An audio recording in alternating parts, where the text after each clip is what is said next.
Hello friends, माझ्या सिनेसंवाद या चॅनेलमध्ये हा नवीन व्हिडिओ जाने जा या चित्रपटाचं परीक्षण. आपण ते नक्की पहा. कसं वाटलं ते कळवा. चॅनेल सबस्क्राईब करा. लाईक, कमेंट, शेअरही करायला विसरू नका.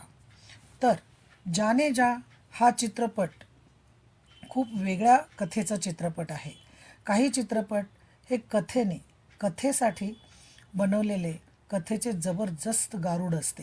सुजय घोष यांच्या डिवोशन ऑफ सस्पेक्ट एक्स या जपानी कादंबरीवर बेतलेला एक सशक्त चित्रपट. देव तारी त्याला कोण मारी म्हणतात ना, तसंच काही कथा मनोवेधक असतात. तर तो चित्रपट नक्कीच आवर्जून पाहावा असाच बनतो. एक तर दार्जिलिंगमधलं एक छोटंसं नयनरम्य निसर्गाचा वरदहस्त लाभलेलं, धुक्याने सतत वेढलेलं हिल स्टेशन. त्याचं सौंदर्य जसं मन वेधून घेतं, तसंच ते चित्रपटातील थरारही अधिक गडद करतं. माया, करीना कपूर ही तिथे एक छोटेसे हॉटेल चालवत असते. तिची 11-12 वर्षे वयाची तारा या मुलीबरोबर ती राहत असते. तिच्या शेजारी राहत असतो एक शिक्षक, नरेन. असामान्य कुशाग्र बुद्धीचा हा विद्वान स्वभावानेही शांत, संयमी आणि सज्जन आहे. नवीनच शेजारी राहायला आलेल्या या मायलेकींकडे तो सतत कुतूहलाने पाहत असतो आणि माया त्याला आवडू लागते. मग तर तो गुप्तहेरासारखे त्यांच्यावर लक्ष ठेवू लागतो. तिच्याच हॉटेलमधून रोज न चुकता अंडा राईसचे पार्सल नेत असतो.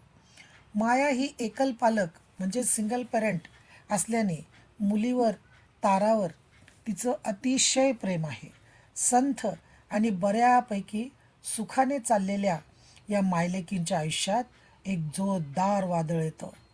ताराचा बाप आणि पोलीस कर्मचारी असलेला अजित अचानक मायाचा शोध घेत तिच्या हॉटेलमध्ये येऊन धडकतो. माया त्याला हॉटेलमधून हाकलून देते, पण हा पठ्या घर शोधत थेट घरी येऊन धडकतो. मायाला सांगतो की मला आता पश्चाताप झाला असून मी, तू आणि तारा इथून पुढे सुखाने राहू. झालं गेलं विसरून जाऊ. मी आता सुधारलो आहे. सगळे काळे धंदे सोडणार आहे. दुधानं तोंड पोळलेली माया साहजिकच ताकही फुंकून पिते. कारण प्रेमाचं नाटक करून कोवळ्या वयातल्या करीनाला म्हणजे मायाला त्याने चक्क एका बारमध्ये विकलेलं असतं. तेव्हा तिचं नाव सोनिया असतं. त्याचा प्रस्ताव धुडकावून लावते. तुला मी नियमितपणे पैसे देत जाईन, पण आमचा पिच्छा सोड, असं ती सरळ सरळ सुनावते. पैसे घेऊन अजित निघतो, पण जाताना मुलीविषयी जे विखारी बोलतो ते ऐकून त्या दोघात वाद होतो. अजित मायाचा गळा दाबण्याचा प्रयत्न करतो. ते सहन न होऊन इतका वेळ आतल्या खोलीत लपलेली तारा पळत येऊन वॉटर हीटरने त्याच्या डोक्यावर जोरदार वार करते. अजित खूप चिडतो आणि मुलीला मारू लागतो. ते पाहून माया त्वेषाने बेभान होऊन वॉटर हीटरच्या वायरने अजितचा गळा दाबण्याचा प्रयत्न करते. तारा त्याचे दोन्ही हात पकडून ठेवते. परिणामी अजित मरतो. माया अजूनच विमनस्क होते व पोलिसात जाऊन सर्व सांगण्याचा निर्णय घेते. सुरुवातीला ती नरेनशी खोटं बोलते, पण नरेन पुन्हा येऊन पोलिसात जाऊ नको, प्राप्त परिस्थितीजन्य पुराव्यावरून तुझ्या मुलीलाही शिक्षा होईल असे सांगतो. या प्रकरणी तुम्हा दोघींना मी सर्वतोपरी सहकार्य करीन अशी ग्वाही देतो.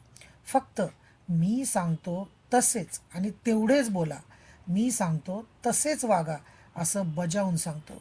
अजितचा मृतदेह पोलिसांना मिळणारच नाही असेही वचन तो मायाला देतो आणि अजितचा मृतदेह घेऊन जातो. माया, तारा, नरेन जसं सांगेल तसं वागतात. संकट टळलं म्हणून निश्वास टाकतात.